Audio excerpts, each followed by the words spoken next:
কেটে দেন, ইয়েটা কেটে দেন, ইনটা কেটে দেন, লালটা দিবেন। হ্যাঁ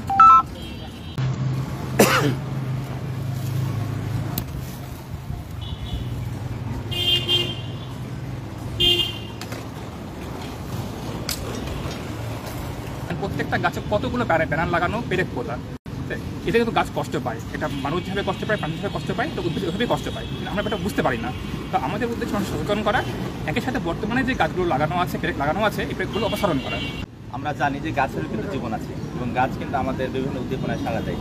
কিন্তু আমাদের সামাজিকভাবে এবং সার্বিক সমাজে এই সচেতনতা না থাকার ফলে আমরা যত্রতত্র এবং যখন থাকুন যে কোনো বিষয়ে গাছে কিন্তু কাঁটার পেরেক মেরে রাখি এবং একটা পেরেক লাগানো হলে যে 10-20 বছর কিন্তু ওই গাছকে কষ্ট দিতে থাকে এবং গাছে এটা থেকে যায়।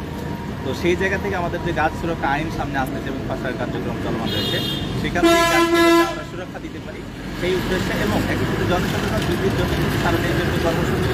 তারই অংশ হিসেবে আমাদের লালমনিরহাটে আজকে এটা উদ্বোধন হলো এবং আগামী 1 মাস এটা কর্মসূচি চলমান থাকবে এবং আশা করি এর মাধ্যমে গাছ থেকে যেমন বিভিন্ন পেরেক অপসারণ করা হবে, একই সাথে মানুষ যাতে পেরেক না মারে যত্রতত্র এবং যখন তখন সেই বিষয়ে সচেতনতা বৃদ্ধি পাবে।